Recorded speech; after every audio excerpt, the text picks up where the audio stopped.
Hair ஆயிலுக்காக இப்போ ready பண்ணுறேன். மறந்து போகாமல் இருக்கணும் அப்படிங்கிறதுக்காக ஒரு வீடியோ எடுத்து வச்சிடலாம் அப்படின்ட்டு.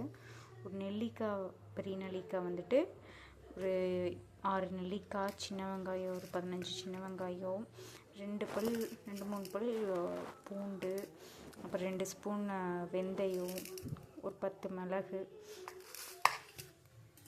இது எல்லாமே போட்டு அரைக்கணும். நம்ம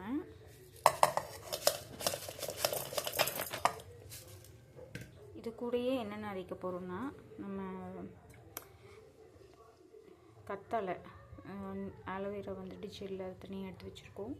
கூடவே மருதாணி தழை 2 கைப்பிடி, மருதாணி தழை 2 கைப்பிடி, கரிசலாங்கண்ணி ஒரு 6-7 பூவு, செம்பருத்தி, அதே மாதிரி செம்பருத்தி இலை ஒரு 2 கைப்பிடி, வேப்பிலை ஒரு 10 இலை, கருவேப்பிலை 2 கைப்பிடி, இந்த மாதிரிலாம் இது துளசி 2 கைப்பிடி இதெல்லாம் எடுத்து வச்சுருக்கோம். இதையும் சேர்த்து நம்ம அரைச்சிடுவோம்.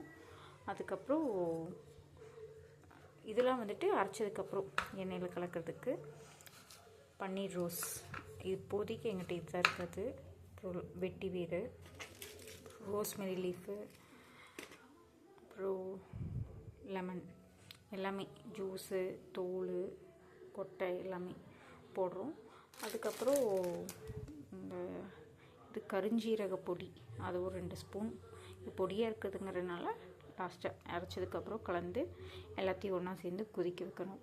என்னென்ன எண்ணெய் சேர்த்த போகிறோன்னா, ஒரு 1/4 லிட்ரு பக்கம் கேஸ்டர் ஆயில் விளக்கெண்ணெய், அதுக்கப்புறம் 1/4 லிட்டர் நல்லெண்ணெய்,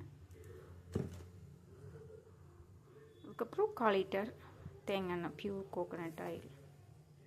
இது எல்லாமே சேர்ந்து எல்லாமே 1/4 லிட்டர் தான் நான் ஊற்ற போகிறேன். போட்டு எல்லாம் கொதிக்க வச்சு அதுக்கப்புறம் டைல்யூட் பண்ணி யூஸ் பண்ணிக்கலாம்.